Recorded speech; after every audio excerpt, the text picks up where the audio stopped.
Hey, this is Fred, the Director of Driver Services for J.M. Bozeman. Welcome to another edition of Riding for the Brand. We have our next guest, which is Bob Laster. Bob Laster is our CFO, and my understanding is that CFO stands for Chief Freakout Officer. Is that what it means? Most days. Most days. Oh, got you. So tell me a little bit about yourself. Where are you from? Where are you educated? Tell me a story. So, grew up in Clarksville, Arkansas. Our family's been in Clarksville since 1832. I'm the sixth generation to live in Johnson County.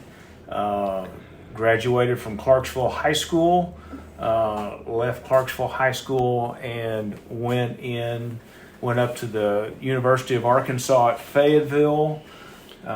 Graduated from the University of Arkansas at Fayetteville with a banking and finance degree and a second degree in accounting. Also at Fayetteville, I went through the ROTC program and came out of Arkansas as a second lieutenant in the Arkansas National Guard as an ordnance officer. Well, that's awesome. You know, Clarksville has a lot of famous people. You know, Ralphie May, the comedian, right? You got Chuck Barrett, who is the voice of the Razorbacks for football, baseball. It used to be baseball and basketball. A guy named Michael Barr, who apparently is famous to some, and Bob Laster. And Fred Meek.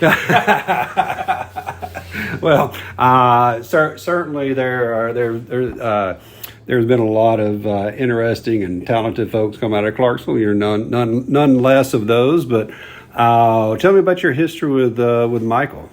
So Michael and I actually met in 1978 when his family moved to Clarksville for his dad to be the superintendent of the Clarksville schools.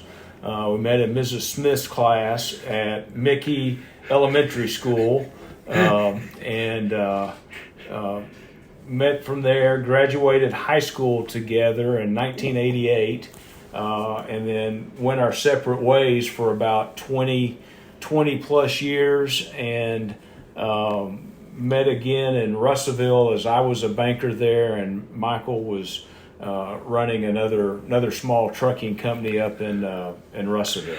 So, you know, that was before social media and Facebook. So once you left high school or college and you didn't know how to get a hold of someone, they were just gone, really, out of your life. And so you kind of had to randomly or go through their parents. So it was quite some time before you saw each other, right? It was... Yeah, probably, it's probably, gosh, 20 years after high school that before we saw each other again. I'd run into his mom occasionally in Clarksville, and then his dad Harold is a banker in Russellville, so I would occasionally run into Harold and ask Harold about Michael. Yeah. But as far as actually seeing each other, we really didn't see each other until we got back together.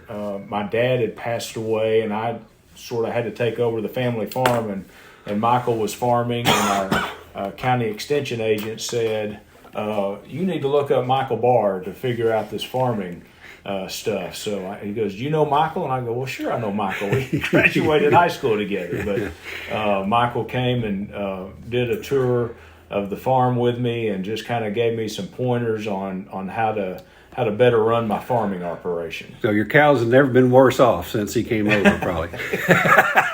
That's a story for another day. So how did he talk you into getting into transportation from banking?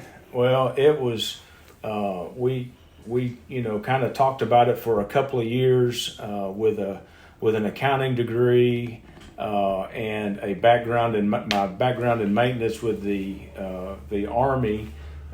He just had finally talked me into doing it, and at the time I'd been banking for about 20 years and was just tired of all the regulations in banking, so just moved over and have been doing this about 9 years, and I tell everybody it's like drinking from a fire hose. I mean, it's 24/7 nonstop. When we first talked about it, I thought, being an accountant in a trucking company, that would be easy. There's no GL emergencies in the middle of the night, but that's not exactly the way it works at J.M. Bozeman. Well, I'm glad you got away from all those regulations, right? Like the trucking industry has zero regulations on any of it. Well, and you've been in this role for 9 years. Day to day, what are your goals? What are you trying to accomplish? Is it to save money? Is it to make money? Tell me what we're really trying to accomplish. So the in this position, we're more if you want to think of it as a football team, we're more the defensive side of the field as opposed to the offensive side. Every the old saying, a dollar saved is a dollar earned. I mean, that truly is where it is in the trucking world and in business. And so most of what we try to do on the admin side is try to save money. Mm-hmm. Nobody goes, well, geez, how much money did the accountants make? We really didn't make a whole lot. It's the how much can we save and save it in the right way. We don't want to save just to save. I mean, we want to make. We just don't want to waste money. If anybody in the trucking industry knows that we spend a lot of money, but if we just don't want to waste the money. I mean, that's where we truly are. I mean, it's like idling. I mean, idling just that's just a waste. Yeah. I mean, so if we can avoid idling, avoid wasting money. Right. And when you talk about maybe spending money in the right places, one of the things that is true as someone that's worked for other trucking companies, we spare no expense on the trucks. Like I'm sure that Michael and you are wanting the absolute best in the trucks. Absolutely. We want to make sure that our drivers, they're the ones that are out there where the rubber meets the road, and we want to make sure that they have the absolute best tools available to them to do their job.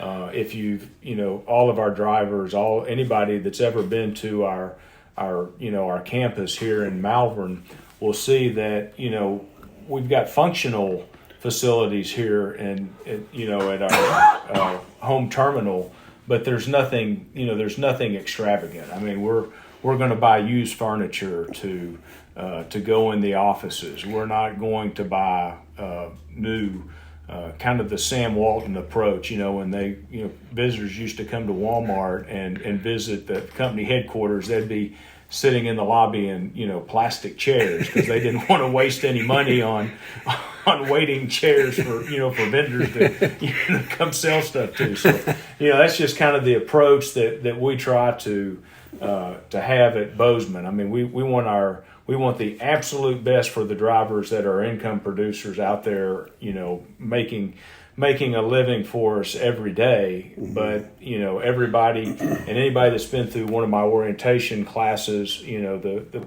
everybody back at the office, I usually tell everybody I'm the fuel mileage guy, and so everybody back at the office I consider drag, and so we want to make the drag as little as possible, and keep everything going for the folks that are out there doing the hard stuff. Yeah, and I know everything in transportation is cyclical. I mean, it comes and it goes, and and a few years ago with the pandemic, the rates were really good, and now the rates aren't that great. Now it's all cyclical, it comes back, but I would imagine one of your challenges is to keep everything level, no matter the amount of money that's coming into the company. Yeah. I mean, you want to try to knock off the highs and knock off the lows and keep everything in place, and that has been a challenge for us. With equipment purchases, I mean, that we were, the truck manufacturers and the trailer manufacturers had the whole world on allocation. You couldn't go buy what you wanted to. You couldn't get, as many trucks as you wanted in the last couple of years. So it was, you just had to catch as catch can. And, I think everything is starting to make a little bit of a change going back the other direction. I mean, we've had every smart person in the planet trying to figure out supply chains and how to make this better. And some of that's taken hold. I mean, things are, breaking up a little bit. Things are getting easier to find and to source, but there's still a lot of challenges, and just the sheer cost of everything. As you talked about, rates, shipping rates have dropped, but the cost of insurance, the cost of oil, the cost of fuel, the cost of equipment, all of those have gone up, and you try to, do the best that you can to make it through that. Now we as we said, we're a very conservative company, and we kind of have the same philosophy with the company. We're not out there wasting a whole lot of money. We want to make sure that that we're viable and are here for the long haul. It's not going to be we don't have a short-term vision. We can play the long game with being a privately held company. Right, kind of along those lines. What do you, as far as the industry goes, what are some of the biggest challenges right now? Not necessarily at J.M. Bozeman, but as an industry as a whole. Probably the industry is, the insurance verdict. Some of the, you hear these buzzwords of nuclear verdicts. We've got all of these large law firms that are going out and putting a target on the trucking industry's back to they just see a truck rolling down the road and they just look at it as a rolling paycheck. So, if we can, get some liability limits in place for not just the trucking industry, but for everything. I mean, these lawyers in the past started with medical malpractice, and, the doctors got together and changed the laws, to where it limited that exposure, and so the lawyers have left the medical field and are now targeting trucking companies. Mm-hmm. So that's one of the biggest challenges right now that the industry is facing. Well, and that's also where we've always been safety conscious, but even more so, it's so important for drivers not only just to be careful on the road and not tailgate, not speed, not slam on the brakes or have hard braking incidents, but also their hours of service. So, explain to me how hours of service can affect what we pay in insurance. So, as we go through and we look at our insurance companies are looking at J.M. Bozeman to assess the risk, then they go and they look at what's known as a CSA score. So the CSA comes in and they give us a score for each one of our categories, and hours of service is one of those categories that they look at.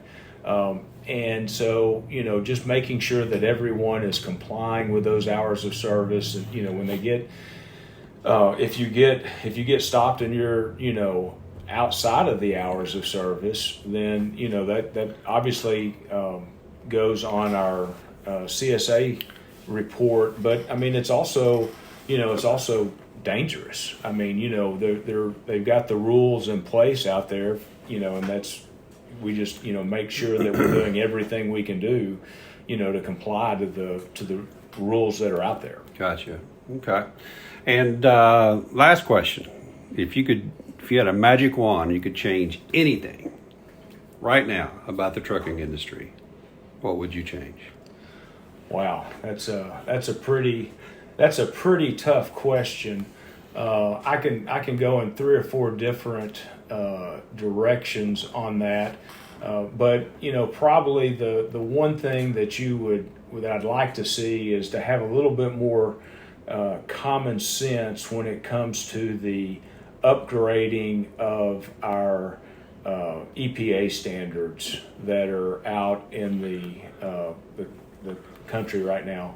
2027, they're making the restrictions even harder on our new trucks, and a lot of the maintenance issues that we're having with our trucks have to do with the manufacturers having to upgrade so rapidly to meet these tighter standards. Now, nobody wants to have polluting trucks out there or vehicles. I mean, we just need to take a common sense approach that, since the regulations have gone in place in 2007, we've cut almost 99% of the pollutants that go into the air out since the 2007. But we're not taking those trucks out of service that are pre-2007.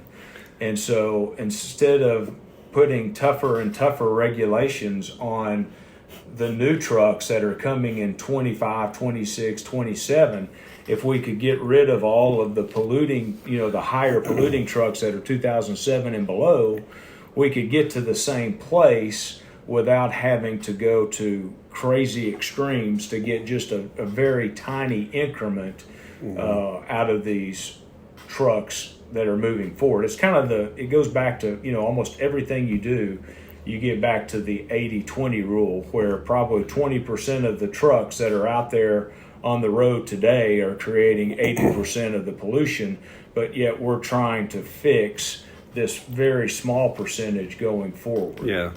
Well, and you're right. The amount of fat, like the depth sensors and stuff, I mean, those, it really tears down the industry. When I say tears down the industry, it certainly tears down the drivers, because like you said, a lot of the problems are based upon those, and if those could be eliminated, then certainly would help our drivers, and I know our drivers feel that. So, but anyway, man, we'll wrap it up here with Bob, our Chief Freakout Officer, Chief Financial Officer. Bob, thank you very much for your time, and as always, thank you all for riding for the brand.